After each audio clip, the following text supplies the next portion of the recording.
Kota ijoollee keenya takka wal bira teenyaa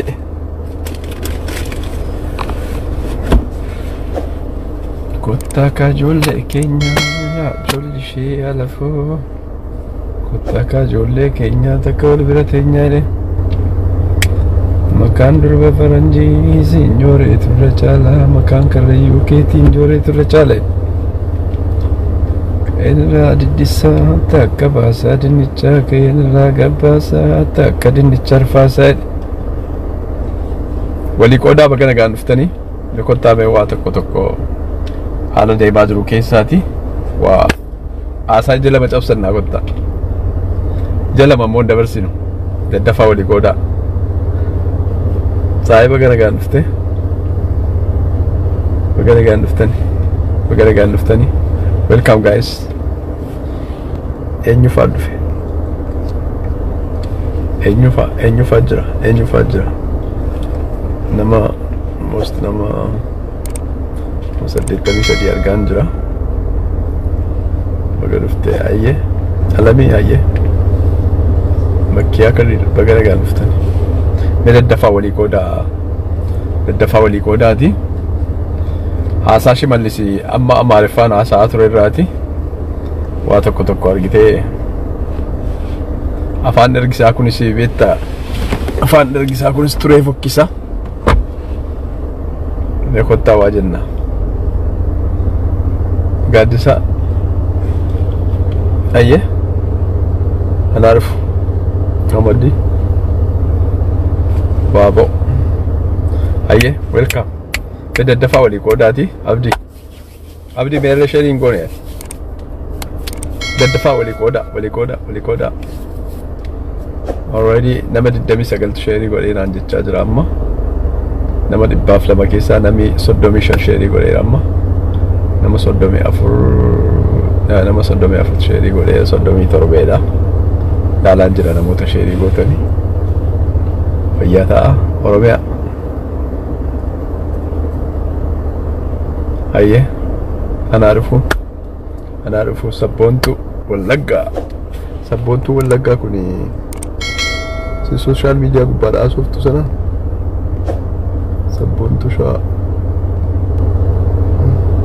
sabboontu wallaggaa baha kabahaati tolega obbo Shimallis maal jedhanii waan adda addaa haasaa turan amma afaan Amaaraanii afaan ergisaa kun akkam fokkisa bo sanu afaan ergisaatiin immoo waa'ee biyya ajooftuu biyya xirooftuu biyya aartistoota Oromoo biyya hayyoota Oromoon jaallanne ajjeesaa deemtu sana sirna sana yeroonni afaan sanaan haasa'u dhugaadha baay'ee tokko irraa fokkisa utuma afaan Oromoon haasa'eera ta'eyyuu tokko wayyaaf sanaaf ofiisaatii akka kaleessa ergamaan turre akka kaleessa wayyaaneedhaaf ergamaan turreetti gadi ba'ee waggaa 27 guutuu ashkarii ture kootii namaa baachaa ture ashkarii ture ofiisaatii waggaa 27 guutuu ashkarii ture jala fiigaa ture jechuudha har'a immoo akka waan goota ta'etti akka jarri kun bineensa ta'an tokkotti akka nama kaleessa maaddii tokko nyaannetti akka kaleessa wajjiniin silmii ta'anii ilmaan Oromoo dhiiga xuuxaan baanetti qeebbaa isaatii gurgursiisaa kan ba'e lafa kennee eenyu isa mitii tokko qee abbaa isaatii qee tuulamaa kan gurgursiisaa ba'e tokko Shimallisuma mataa isaatii bar sanaaf xiqqoo see yeroo waa tokko haasa'u namni bakka kaleessa tures immoo yaadatee xiqqoo basee tilmaama keessa galcheema yoo haasa'e wayyaaf haa ta'u malee ilmaan hiyyeessaa osoo lolatti erganii haadha hiyyeessaan boosisan ta'e warri duulan kun immoo osoo fedhiidhaan duulanii osoo dirqiidhaan ergin ta'eeti bareedaa ture dirqiidhaan osoo hin ta'in namni tokko yoo jaalalaan waan loluuf waan duuluuf yoo beekee lafa kamirratti daangaa kamirratti akka dhaqee dhumaa jirus du'aa jirus beekeeti namni tokko dhaqee lola jechuudha gaafa sana onneen isaas guutuu ta'a, humni isaas wal qixa ta'a jechuudha. Sodaatee booddeetti hin deebi'u.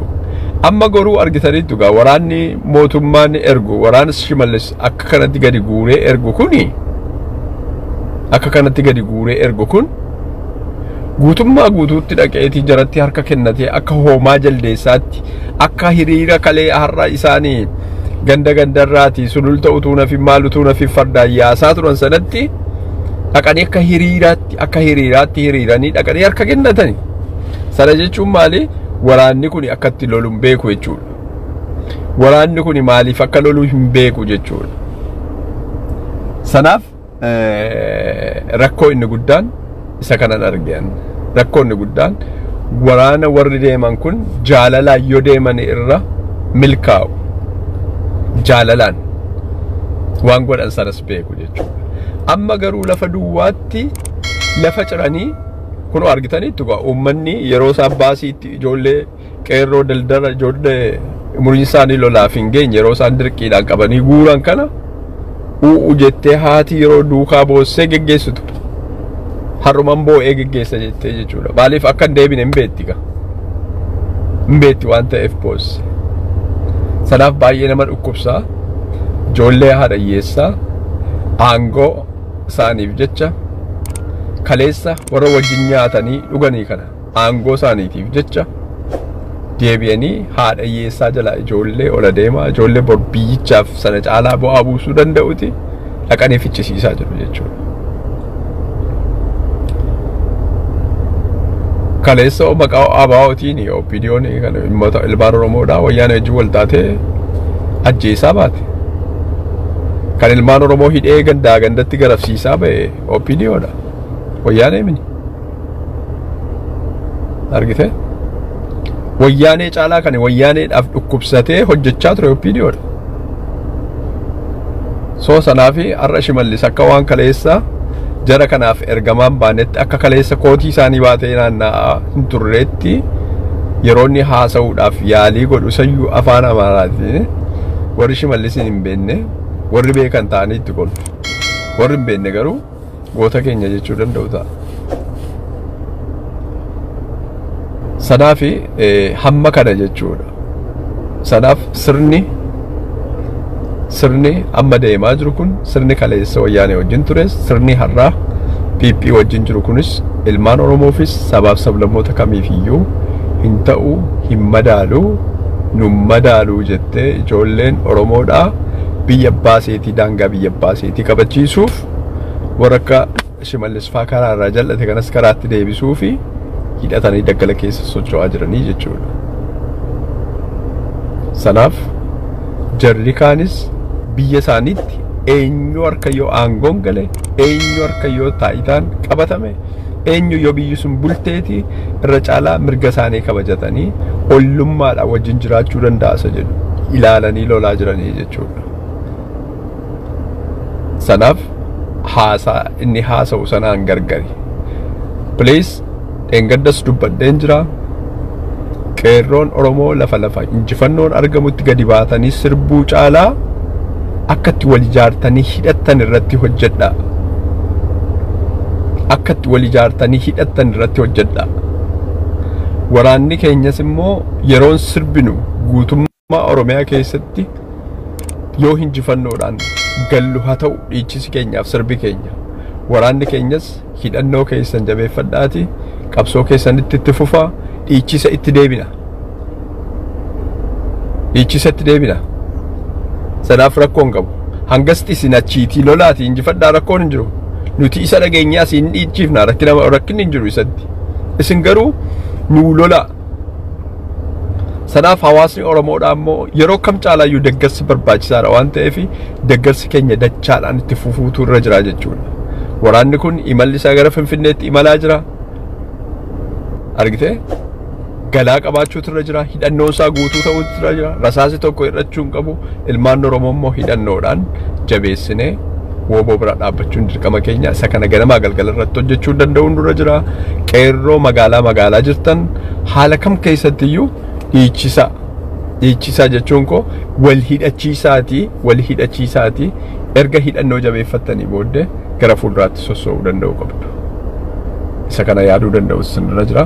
Isa kana irratti qeerroo magaalaa keessaa kallattii hundumaan iyyuu hiriira yoo baatanii callistanii girrisan bayina hubannaadhaan kordoneetii wal godhaa wal ijaaraa eenyuuti dhame eenyuun biraa miidhame jedhaati wal ilaalaati tarkaanfadha waan goota wal ilaalaa godhaa waan goota hubannaadhaan godhaa. Sanaaf isa kana irratti bal'inaan irratti hojjechuun dirqama ta'a. Sanaaf hawaasa keenya wallootti miidhaman baay'ee tokko nu dhukkubeera baay'ee tokko nutti dhaga'ame ummata nagaa irratti rasaasa roobsanii ummata nagaa irratti xiyyaara rukutuu jechuun baay'ee tokko nama dhukkuba inni kun baay'ee nutti dhaga'ama. Sanaafuu ammas dhiichisaaf yeroo ni qabna. Please arras irra deddeebi'een dubbadha yeroo darbes dubbadheera guyyaa 4 dura dubbadheen ture. Sanaaf dhiichisaaf yeroo qabna ammallee please isa kana irratti hojjechuun nurra jira. Akka Shimallis fa'aa jedhamti kallattii hundaanuu ilmaan Oromoodha biyyaa biyyatti bilbilaati hawaasa keessan gorsaa keessattuu firoota qabdanitti namoota beektanitti gorsaa ijoolleen kamiyyuu lolaaf affeeramuun qabanii deemanii dhumuun qabanii isa kana irratti hojjechuu danda'u nurra jira jechuudha. Isa kana irratti hojjedhaa kanuma jechuu barbaada. Waan hordoftaniif fayyaa ta'a. Walii qoodaa please ammallee irra deddeebi'aati walii qoodaa kanuma jechuu barbaada. Ulfaadhaa. Horaa bulaa deebanaa. Nagaa ta'a.